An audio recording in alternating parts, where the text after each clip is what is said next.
with Bubblegum Paper, and I'm back with another card in my 25 Cards in 25 Days Holiday Card Series. I'll put a link to the playlist in the upper right corner so you can see all the cards I've made so far. Now, it's hard to believe, but today I'm here with card number 20, and I'm featuring products from Lawn Fawn.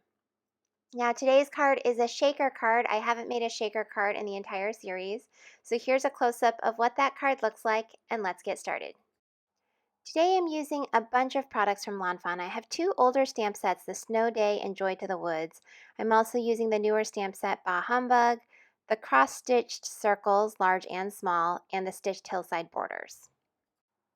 I'm starting with my stamping, and I'm going to stamp the two little bunny rabbits using Memento Tuxedo Black ink, and then I'm going to stamp the present and the Christmas list from the Baaah Humbug stamp set. I'm also taking the stamp set from Joy to the Woods, and I'm stamping that down on some cardstock as well. For the Copic coloring, I'm just using a series of cool grays on the birch trees. I'm also going to use the same set of cool grays to color in the bunny rabbits. And then for the little accessories or the gift in the Christmas list, I'm going to give it kind of like a pale pink, blue-green color scheme to it. Nothing crazy, it's kind of like sticking with the pastel theme here. So I'm going to go ahead, set this to some music. You're going to hear some jingle bells, and I will be back at the end.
Now for my ink blending, I'm taking the Cracked Pistachio Distress Ink, which is a really pretty light green color.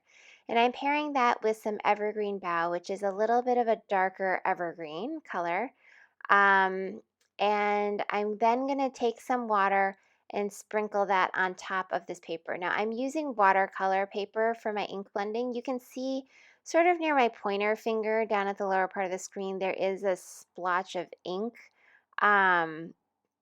But that is actually going to be covered up by either the tree or one of my little snow mounds from the stitched hillside borders. So you can ignore that for now. I also go in with some tumbled glass, really light blue distress ink, and I'm coloring in the bottom of this. Now usually I go with a blue sky and green grass, but for the purposes of this card, I did it kind of the opposite, upside down way. So once this is done, I'm going to go and sprinkle some water on top of the cardstock, and this will create a little bit of a snow pattern.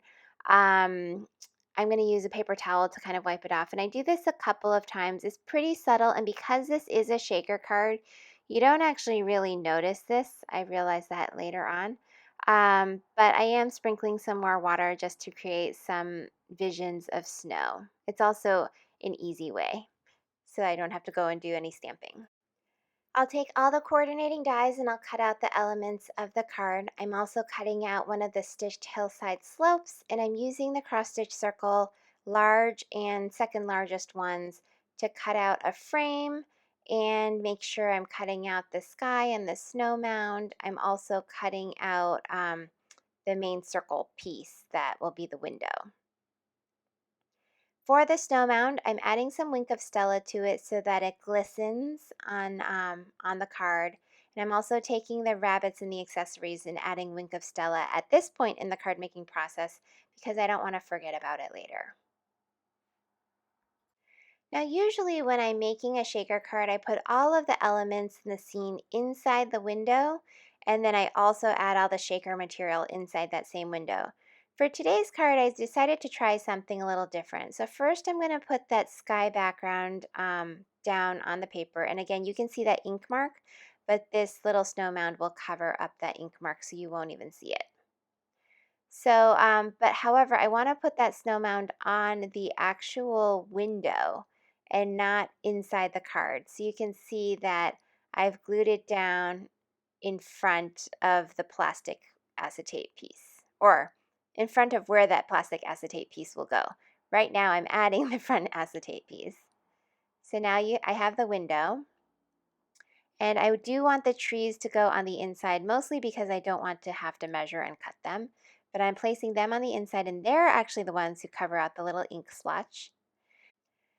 And then I'm going to take that wooden frame that I cut out, and I'm using some glue, liquid glue. Now this was actually a mistake. So if you are doing this, those little cross stitches are holes.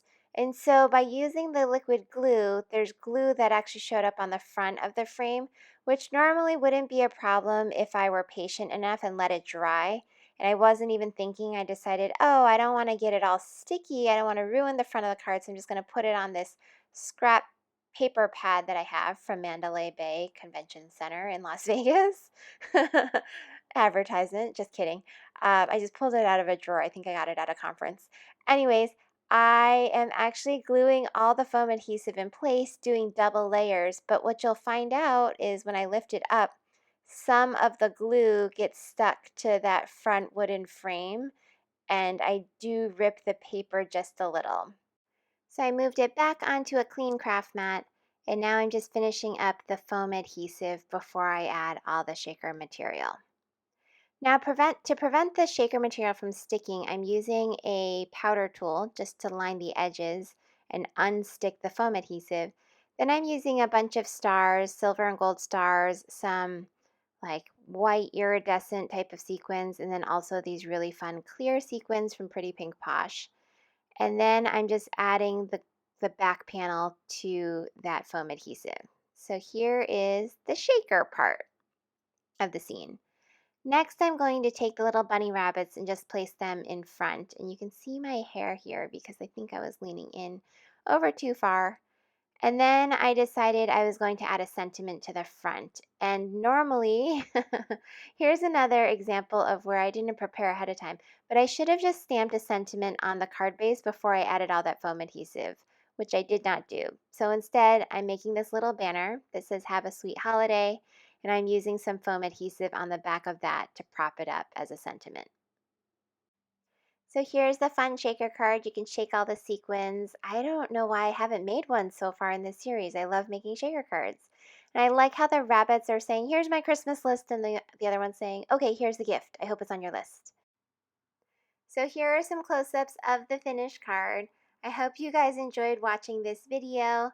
Thank you all so much for sticking around this far into the holiday card series. I still have 5 more cards left. If you're interested, please consider subscribing to my channel.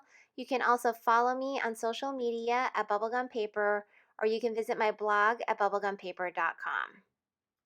Here are links to my 2 most recent card videos, cards number 18 and 19. Just click on the images and it'll take you straight to the video. Thanks again and see you tomorrow. Bye!